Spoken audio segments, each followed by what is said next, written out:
Okay, hello everyone. This is Helen from Moon is Soapwork. Thank you for tuning in to another one of my videos. This video is actually long overdue. I have promised more than one person that I was gonna make a demo on how do I make all my round bar soap.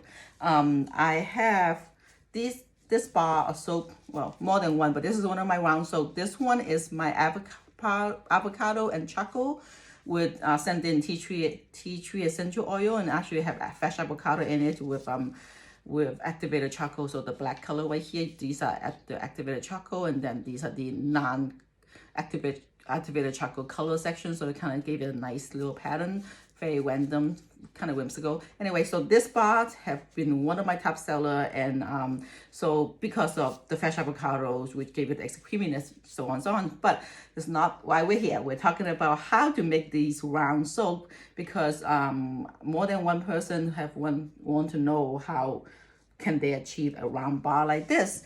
There are mold out there. There is a soap mold that's round that you can buy. That's basically a silicone base. You could peel open and you could do that. But I go for the cheaper route. So I go to PVC pipe. These are PVC pipe, and these are the, you see this one's already cover the ends, but this one they normally come a lot longer. So what I do is I buy them, and then I have my husband cut them in half, so you can see a little rough edges here. I think he just went at it with a saw and then sand down the edges, so, and then I clean it up, and then we go from there. The reason why I cut these into this length is because I like to put my bar into the freezer and freeze it overnight, so it helps release it later on. I don't coat them with anything. Some people actually do a coating inside, so it helps, or some people actually do a liner inside and it helps slice it right out.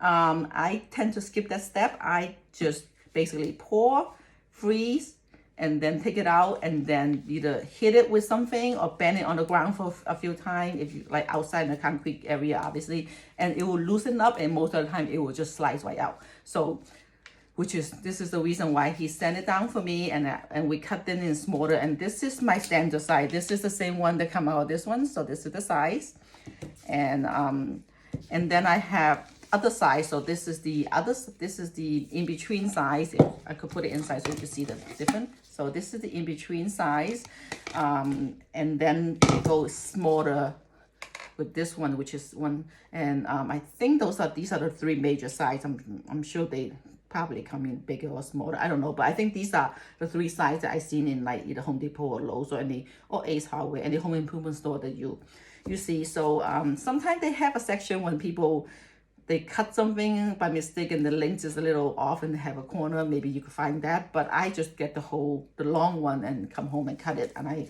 have about like 5 or 6 of these, depending on how much you're doing. So this one is the one I have left. I unmolded all of these already, and they have a video, so I saved the smaller one so I could do a demo on it. So before we go on that, let's talk about how I seal the back. They do sell an end cap, which is a rubber thing that sometimes you can find.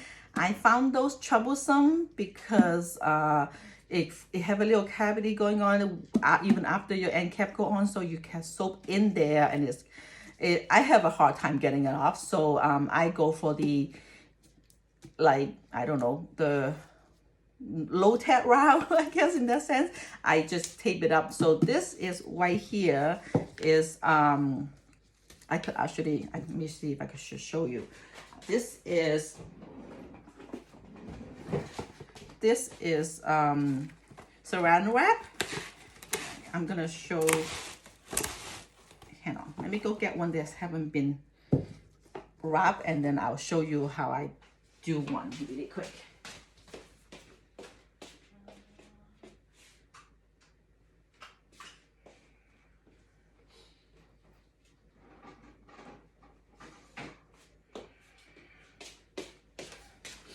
Okay, so first you need a mold, obviously.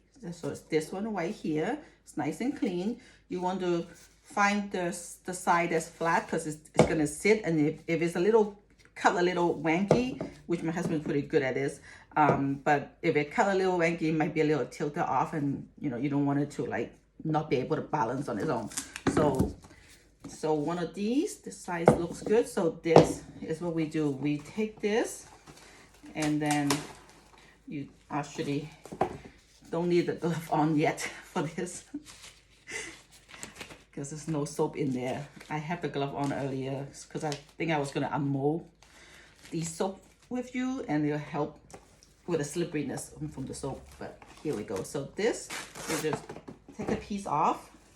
I normally just double fold it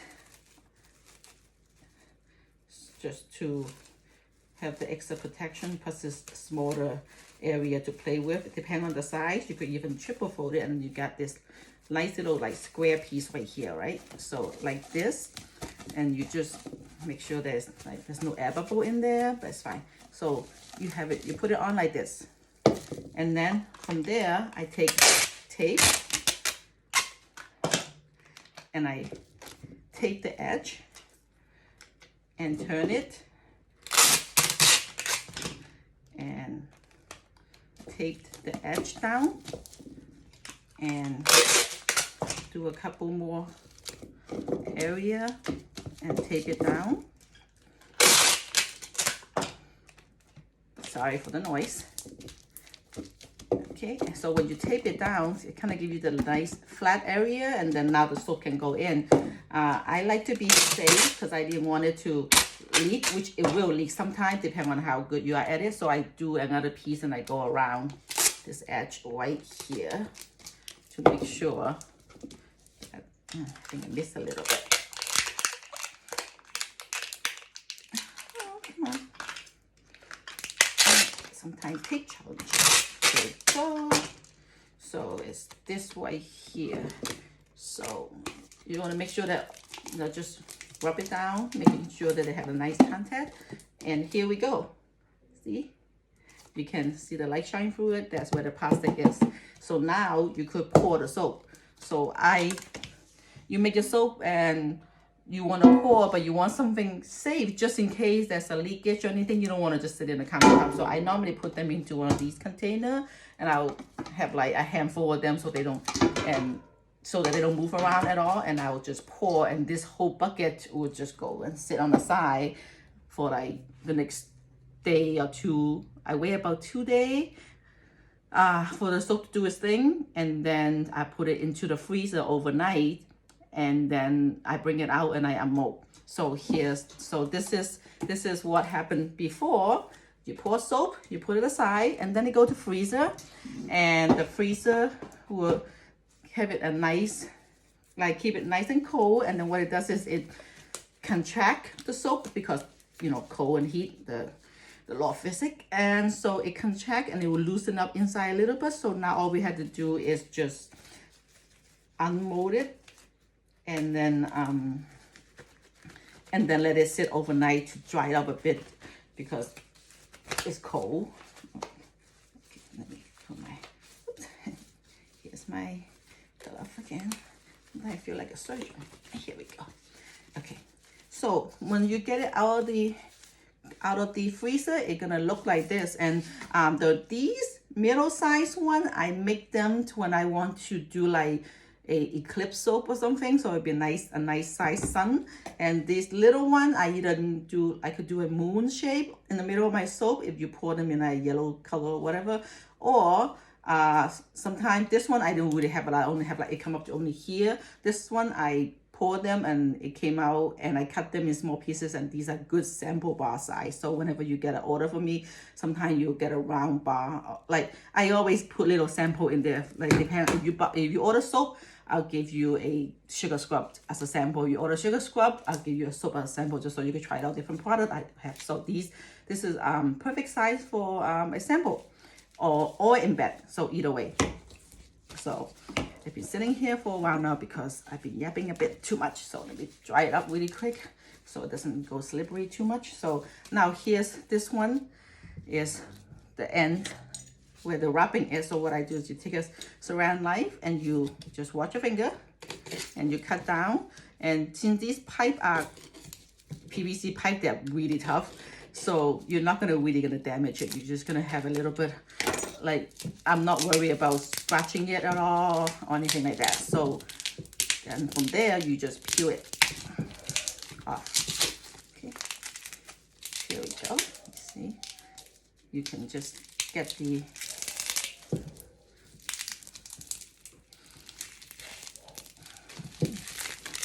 there we go. And you want to get all the tape off, because once you start washing it, the tape is still on it. It becomes kind of this like gunky stickiness on it. So here we go. See, and that's one.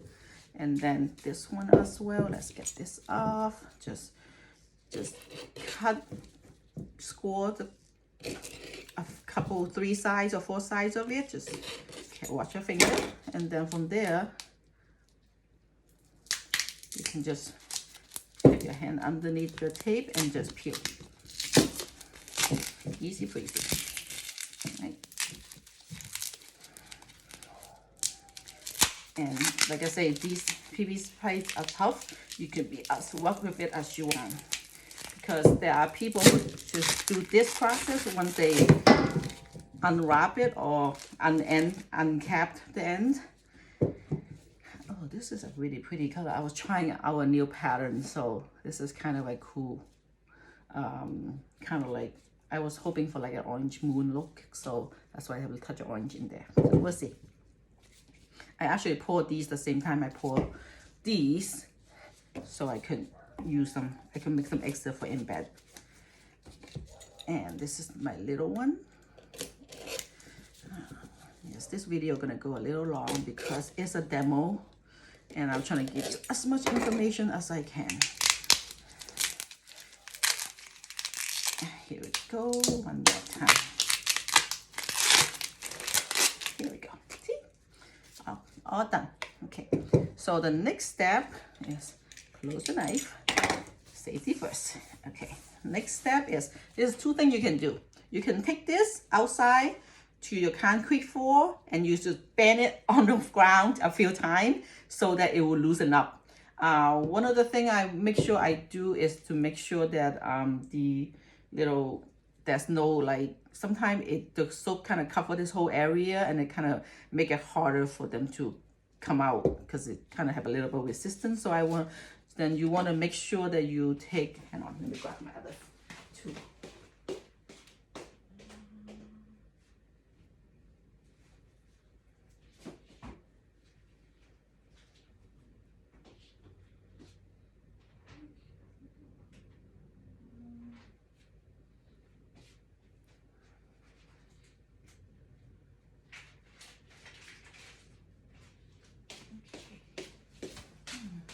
Okay, one of these like scraper that you get like for like baker use it for like smooth edges out, or any kind of flat, a old credit card will work, anything like that. So I just kind of scrape off the edges a little more, and I scrape off these are actually not too bad, so I don't have any problem, but just scrape off the edge a little bit so that there's no soap like holding on to the end cap.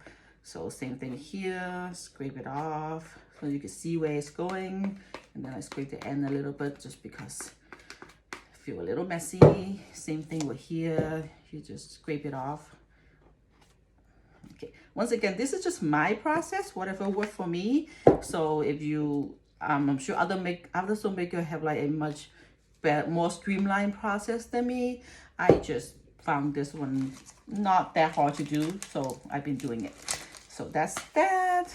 So as you can see, I'm wiping it down so it won't be so like slippery on me. So like I say, so once again, if you could take this outside, you could bend it on the ground until it loose and it will just slide out.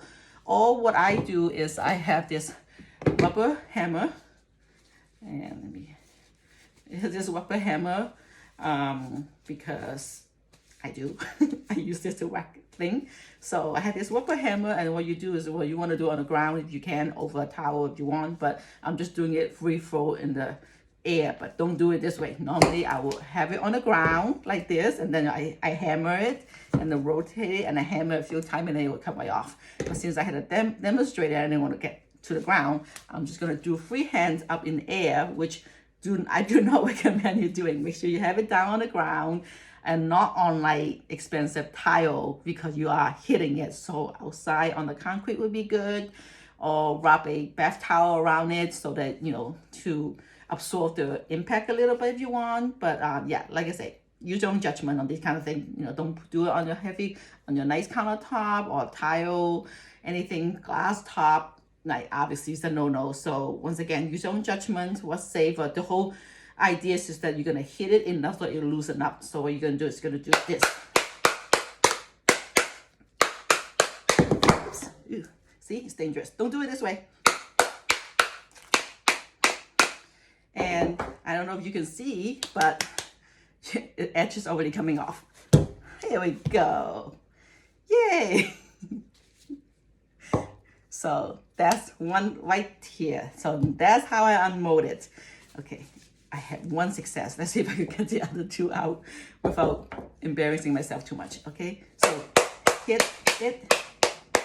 And you're gonna get a little black mark because of the rubber, so you can try to wipe it off later. But here we go. This barely even need a hit. Some people say that they don't even need to hit it. I just like to hit it because it relieves stress sometimes. And here we go. And this last one is a little one, so hopefully this one will come out. Yep. See it? Ta-da!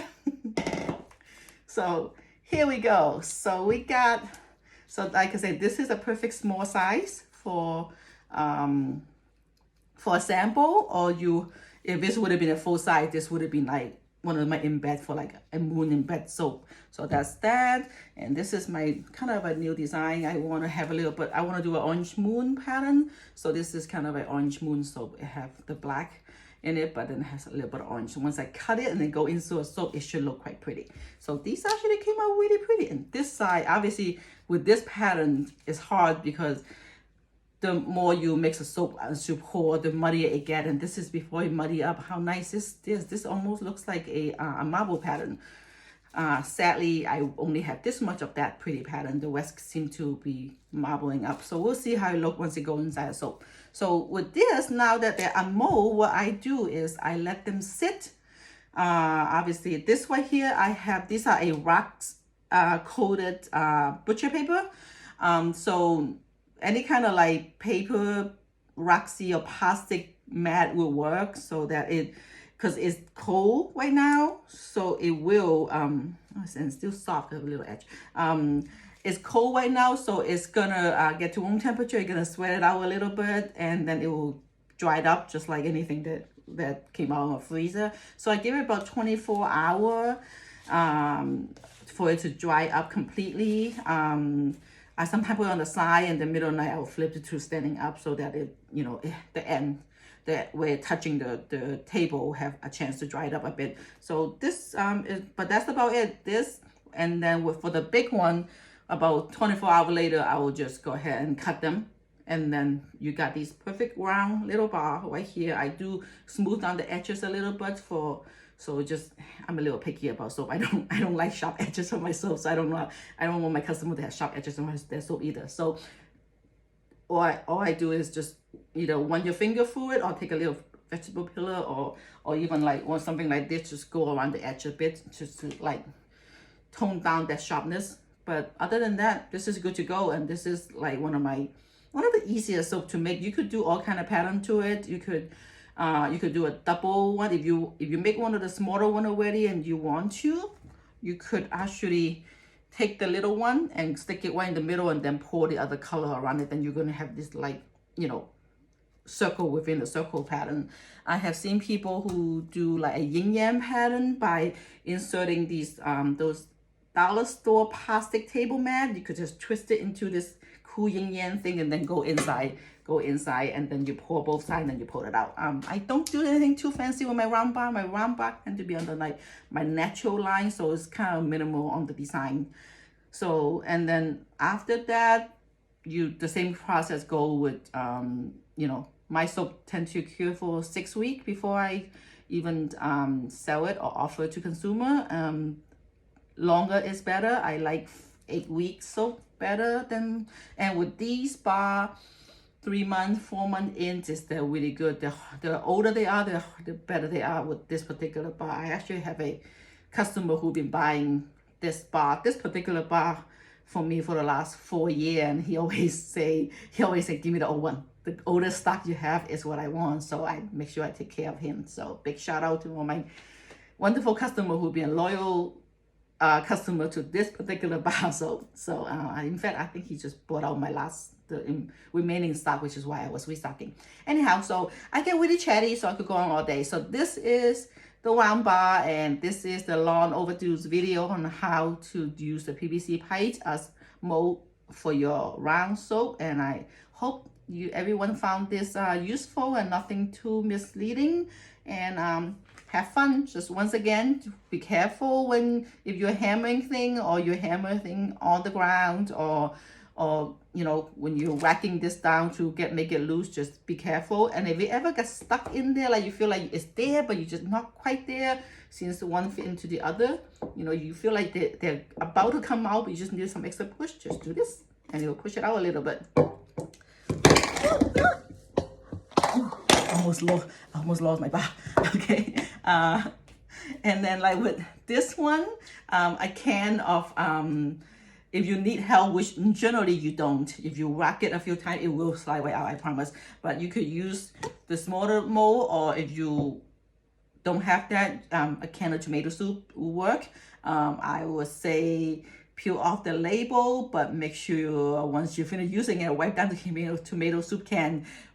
Do mark and write down what is it again, because I have more than one bar that I use it to help push in the beginning. I don't do that anymore, but in the beginning when I used to need a little help, I push it, and then the soap get on the label, and I peel off the label, clean it up and put it aside. And then months later I go to my pantry, I'll be like, what exactly are in those cans? Like, is it beans? Is it tomato? Is it corn? We don't know. So it's best to relabel your stuff if you are using those cans as a pusher. Otherwise, anything you can find in your household you think will work. Anyhow, so this is it. So I will stop now before I keep going, because I really can go on about this. So if anybody have any question about how to unmold it, or once again, I'm no expert, but if I know the answer, I'll answer you. So go ahead and leave me a comment. And if you have any particular kind of mold, or that you were curious about how it come out, on how best practice, or how I do them, not obviously best practice, because I doubt I have the most efficient way of doing anything. But if you think that there is a question that you think I could answer for you, go ahead and leave me a comment, and I will try to do a future video on that. And once again, to all my longtime YouTube follower that I have not been posting anything for months now, is because I have been so busy. I have a lot of idea for my channel, and I was hoping to do a total revamp, and so everything keep getting delayed, and I was hoping to rebrand a little bit on how I do things. So I'm so sorry for not posting, and all 4,000 of you that I totally appreciate. I'm a small potato when it comes to YouTuber, but I try to be helpful. But all these videos are made with exception of this one, which is kind of a more tutorial. All my other videos are really more just a vlog, like, a vlog to kind of keep track of what I'm doing, to see how I make that particular design myself. Sometimes I cut a bar soap and I was like, wow, this looks really nice. How did I do that? I don't know. I don't remember. Let me go look at my own video. So which is the reason why I started the channel. It really wasn't as a tutorial. So I don't typically share recipe or anything like that, because everybody have their own recipe, and there's plenty of free one out there that you could look for. So if anybody ever come and ask me for a recipe and I didn't include in my video, I'm sorry, these are my recipe, but I don't sell them and I don't give them away either. But it's nothing that special. It's, good ingredients and a little bit of research, and you will get yourself a nice recipe. Just try error. Took a while for me to get to this point when I actually like how my recipe like. So like I say, there's a lot of free recipe out there for new beginners, so feel free to do that. But if anybody have any other question on how, what, where, how to do certain things, go ahead and feel free to drop me a line in the comment section. And yes, I am very chatty. I apologize. This video going 25 minutes now, and the last 5 minutes was just me going on. So sorry about that. And once again, this is Helen from Wood Soapwork, and thank you once again for making it this far into the video.